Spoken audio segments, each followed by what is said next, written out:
Part 2.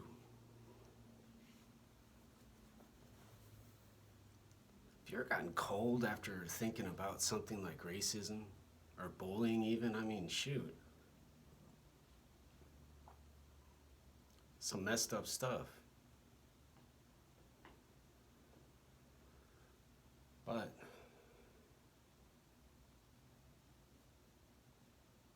still happening all the time, unfortunately. Maybe not every second, every minute, every hour, but all the time. Freaking heck, gosh.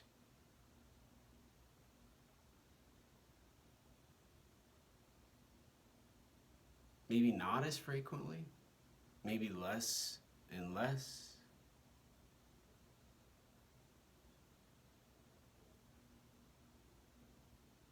But will it ever end?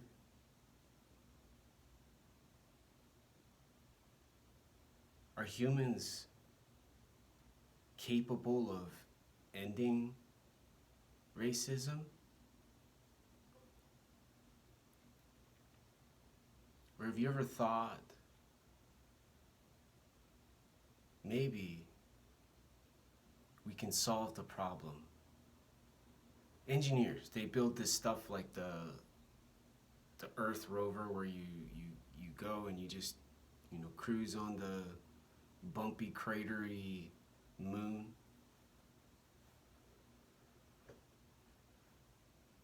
And eventually, humans want to go to Mars. Big problems.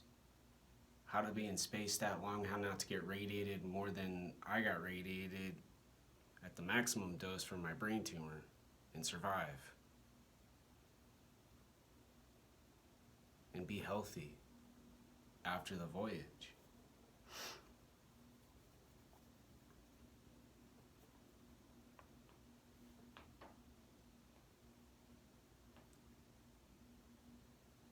So from neuroscience, I've made this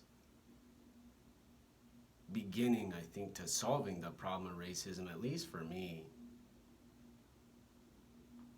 Because I tell everyone I can about what I've learned so far, and the brain and the mind if they want to hear about it, and the body. But at the very least, in the very minimum, the brain and the body. Because I think our minds are a little bit sacred. For I think religious traditions such as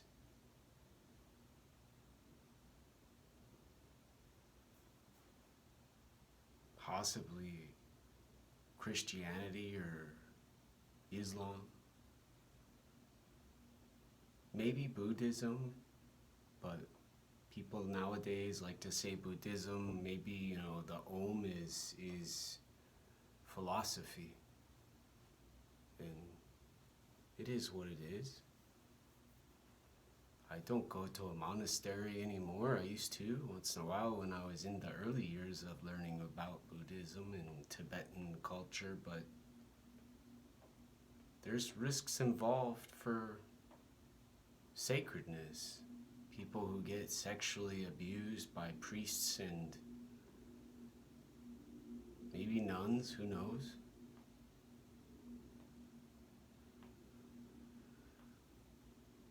The sacredness of the brain isn't as obvious, and especially the body. Take the brain away, and the body's primitive.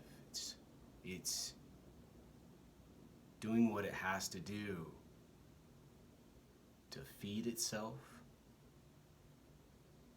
to find shelter, and most importantly for the body to survive, or it goes away and dies. And His Holiness the Dalai Lama has said in teachings, we are innately compassionate. And I think it has to do with the survival. We know the person next to us wants to survive. Their body does not want to die. Their body likes living and searches to not suffer. They played the loud music early in the morning. They, the body, next door, as an example. Maybe to soothe the brain, maybe to calm the mind. But the body is playing the music with the hand or with the voice if it's, some device activated by sound.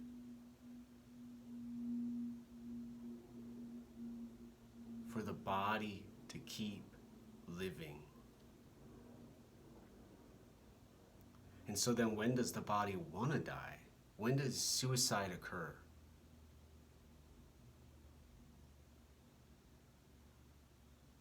Almost maybe as hard of a question as racism, because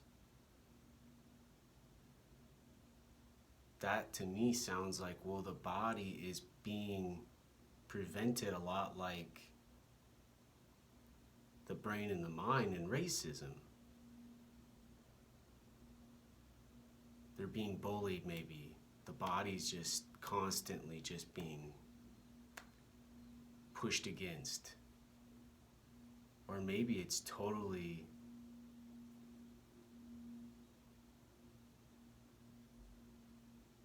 their brain and their mind being bullied, where their body is just so sad for the other part of it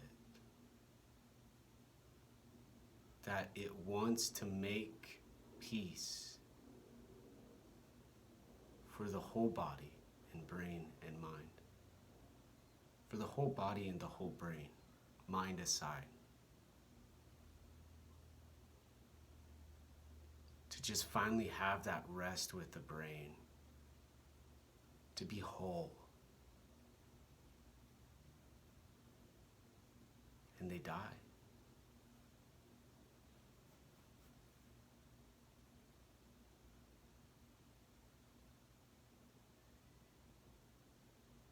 And there's no more suffering. But to prevent these kinds of occurrences, these kinds of sadness,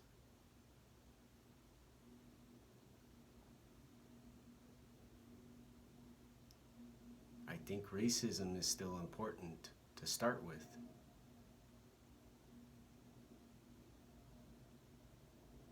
Because that's what I was talking about in part 1. And why politics and government are so confusing. There's just so much. And then there's that activist who gets so charged up energetically to just end. That it's almost psychotic problem solving. But His Holiness the Dalai Lama in Tibet, I think, are a good example to use to help start to understand the solution to the problem. Tibet got invaded by China. My friend Rigzin Tinke wrote my hands and had to flee. His family stayed in their home in Tibet. He went to India and then came here to the United States of America. And now there's a community of Tibetans. Some still claiming exile and freedom, and some being normal people who just have been displaced and don't talk much about what's occurred and happened. But losing not only a home, a community, a place where the brain and the mind and the body were cherished like gold, silver, dollars and cents and pesos and every other currency in the world. And money was like how Reason described weapons. Okay, when it's important, like the weapon, okay, well, he said the British brought the long rifle and they did hunting and it helped get people what they need for their bodies, their brains. And then they went to the monastery, and then they went to see His Holiness the Dalai Lama, and they trained their minds. And they learned how to be peaceful, how to make beautiful families. And they have problems too. The Dalai Lama's, His Holiness the Dalai Lama has said, oh, there was the same abuse in their religion as there has been in Christianity and other places. It's an unfortunate part of confusion and evil. But they didn't just have someone go and execute someone. They worked hard for compassion and love and peace.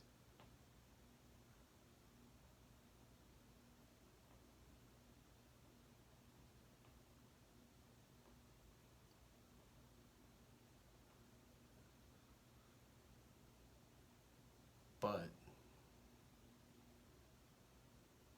they didn't solve the problem of losing their country, their home, with ending the occupation. They did fight back. They did form groups to struggle. But they didn't sacrifice their families, and they didn't kill their brothers and sisters and their moms and dads in battle with them because they wanted to fight.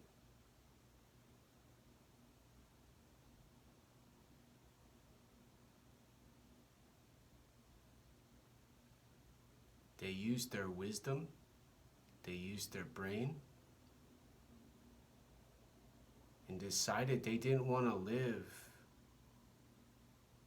under the conditions of the Chinese government. And they left. And some people stayed. Brave people. Personally, I think.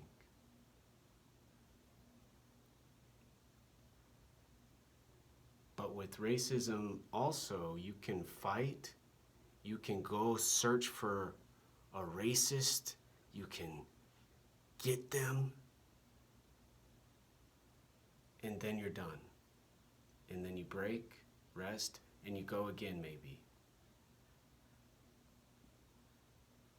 But eventually the time runs out, like on my clock up there. I only have 15 minutes. And then YouTube says, no more. Pay money to get more. So you use more, do more, have to expend more resources to end, but to give someone the life of their mind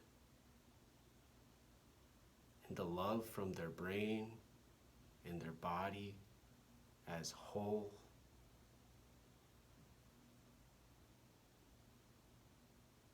Gives freedom, and freedom always